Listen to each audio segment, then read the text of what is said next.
अस्सलाम वालेकुम स्टूडेंट्स, क्या हाल चाल है आपके। काफ़ी अरसे के बाद आप लोगों से मुलाकात हो रही है। स्टूडेंट्स, मैं उम्मीद करता हूं कि आप सभी लोग खैर खैरियत से होंगे। जैसा कि आप लोग सभी जानते हैं कि हमने चैप्टर नंबर 5 तक फ़िज़िक्स कवर कर ली है। आज हम चैप्टर नंबर 6 स्टार्ट करने वाले हैं, तो देखते हैं चैप्टर नंबर 6 में क्या है।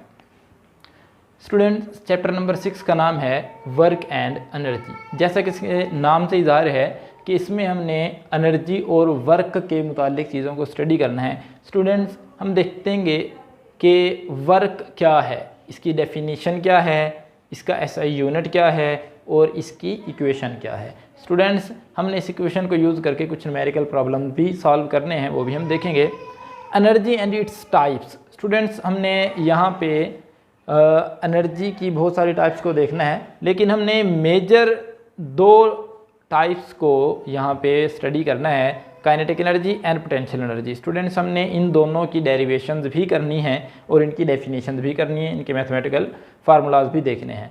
तो स्टूडेंट्स, इसके बाद हम देखते हैं कन्वर्जन ऑफ एनर्जी। स्टूडेंट्स, आप लोग जैसा कि सभी जानते हैं कि एनर्जी को एक फॉर्म से दूसरी फॉर्म में कन्वर्ट किया जा सकता है। हमने स्टूडेंट्स यहाँ पे भी इस चीज़ को देखना है, इस चीज़ को पढ़ना है। Electricity generation and environmental issues associated with it. तो स्टूडेंट्स, इलेक्ट्रिसिटी को हम किस तरह से प्रोड्यूस करते हैं और उसे पैदा करने के साथ कुछ इन्वायरमेंटल प्रॉब्लम्स क्रिएट हो जाती हैं, उन्हें भी हम स्टडी करेंगे।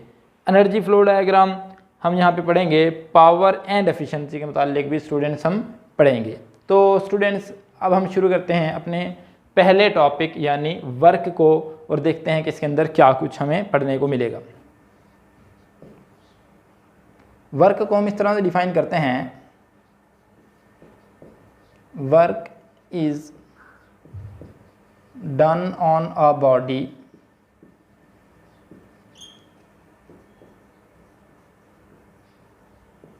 when a force acting on it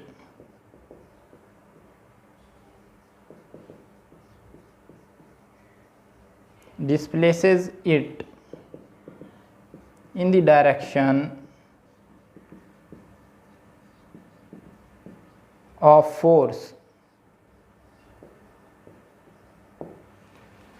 students, हम एक छोटी सी एग्जांपल कंसीडर करते हैं। कंसीडर करें कि हमारे पास एक ऑब्जेक्ट है जो कि यहाँ पे पड़ा हुआ है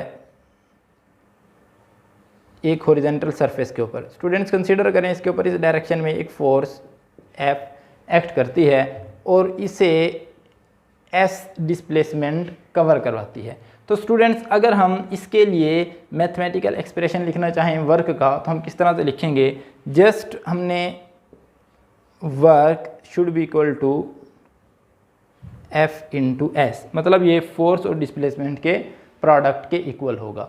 स्टूडेंट्स, हमारे पास एक और केस ऐसा भी हो सकता है कि हमारे पास एक ऑब्जेक्ट यहाँ पे पड़ा हो इस तरह से एक हॉरिजॉन्टल सरफेस के ऊपर, और उसके ऊपर जो फोर्स लग रही हो वो बिल्कुल हॉरिजॉन्टल के सरफेस के अलोंग ना हो, बल्कि वो कुछ इस डायरेक्शन में फोर्स लग रही हो।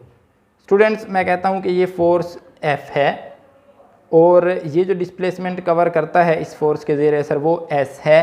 तो स्टूडेंट्स, हमने यहाँ पे डायरेक्ट इस तरह से ये एक्सप्रेशन वर्क का नहीं लिखना, बल्कि हमें वो फोर्स फाइंड करनी है जो कि डिस्प्लेसमेंट के डायरेक्शन में होगी। तो स्टूडेंट्स, मैं क्या करता हूँ, इस फोर्स को दो कंपोनेंट्स में रिजॉल्व कर लेता हूँ।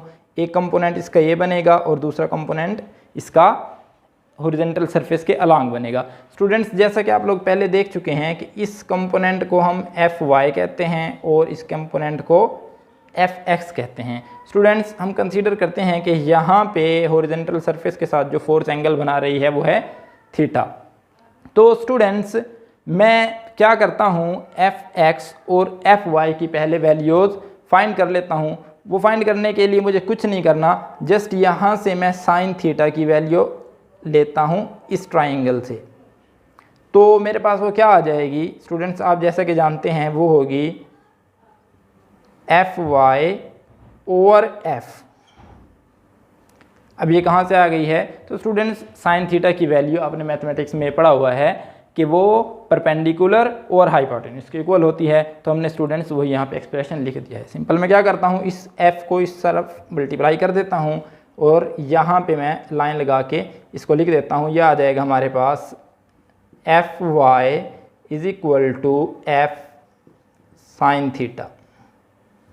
स्टूडेंट्स ये हमारे पास उसके y कंपोनेंट की वैल्यू आ गई है, जो कि हमने यूज़ नहीं करनी, जस्ट मैंने आपको समझाने के लिए इसे ड्राइव किया है। तो स्टूडेंट्स अब मैं f(x) की वैल्यू निकालता हूँ। f(x) की वैल्यू निकालने के लिए मुझे कुछ नहीं करना, यहाँ से मैं cos थीटा की वैल्यू ले लेता हूँ इसी ट्राइंगल से।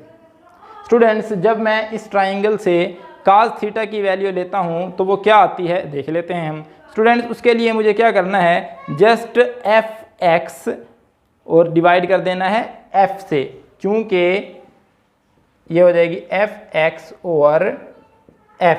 तो स्टूडेंट्स ये कहाँ से आ गई, हमें पता है कि cos थीटा की वैल्यू होती है बेस ओवर हाइपोटेन्यूज। तो स्टूडेंट्स यहाँ पे भी मैंने वही काम करना है, f को इस तरह मैं मल्टीप्लाई कर देता हूँ, ये हो जाएगा f(x) f cos थीटा। तो स्टूडेंट्स ये हमारे पास उसके x कंपोनेंट की वैल्यू आ जाएगी, या मैं यूँ कहूँ कि मेरे पास फोर्स के उस कंपोनेंट की वैल्यू आ जाएगी जो कि डिस्प्लेसमेंट की डायरेक्शन में है। और यही हमने यूज़ करना है वर्क फाइंड करने के लिए, क्योंकि हमने पहले ही ये बात की है कि हम जस्ट फोर्स के उस कंपोनेंट को वर्क फाइंड करने के लिए यूज़ करेंगे जो कि डिस्प्लेसमेंट की डायरेक्शन में होगा। तो स्टूडेंट्स मैं अगर वर्क फाइंड करना चाहूँ तो मेरे पास वर्क क्या आ जाएगा, f(x) इंटू s। तो स्टूडेंट्स f(x) की वैल्यू मैंने अभी निकाली है, वो है f cos थीटा और ये हो जाएगा s। तो स्टूडेंट्स हम इसे ऐसे भी लिख सकते हैं fs इंटू cos थीटा। तो स्टूडेंट्स ये हमारे पास वर्क का एक्सप्रेशन आ गया है इस तरह के केस के लिए, जहाँ पे फोर्स और डिस्प्लेसमेंट आपस में बिल्कुल पैरेलल ना हो बल्कि आपस में कोई एंगल बना रहे हों। तो स्टूडेंट्स यहाँ पे हमने एक और चीज़ जो देखनी है वो ये है कि इसका SI यूनिट क्या है। तो स्टूडेंट्स वर्क का SI यूनिट है जूल। जूल को हम किस तरह से डिफाइन करते हैं वो भी देख लेते हैं। जूल को हम इस तरह से डिफाइन करते हैं, amount of work will be 1 joule will be 1 joule if a force of 1 Newton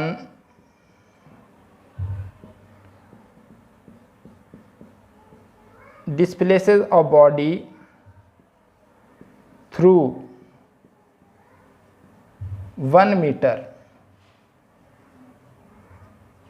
इसका क्या मतलब है स्टूडेंट, इसका सिंपल ये मतलब है कि अगर किसी ऑब्जेक्ट के ऊपर एक फोर्स लगे 1 न्यूटन की और वो उसे 1 मीटर तक का फासला तय करवाए, तो स्टूडेंट्स उस फोर्स ने जो वर्क किया होगा वो 1 जूल का वर्क होगा। स्टूडेंट्स हम जस्ट इस इक्वेशन से इस 1 जूल को लिख सकते हैं। वो कैसे लिखेंगे स्टूडेंट्स, ये वर्क है तो वर्क का यूनिट है जूल। अगर 1 जूल होगा यहाँ पे भी 1 होगा और यहाँ पे भी 1 होगा। हमने जो बात वहाँ पे डेफिनेशन में की है कि 1 न्यूटन फोर्स होगी और 1 मीटर डिस्प्लेसमेंट कवर किया होगा, तो 1 न्यूटन इंटू 1 मीटर, तो 1 जूल किसके इक्वल हो गया, न्यूटन मीटर के। तो स्टूडेंट्स इसके बाद आपने जो बात याद रखनी है वो है कि work is a scalar quantity. Work is a scalar quantity. तो स्टूडेंट्स आज के लिए हम बस इतना ही पढ़ेंगे, कल इंशाल्लाह मिलते हैं एक नई वीडियो के साथ। अल्लाह हाफिज़।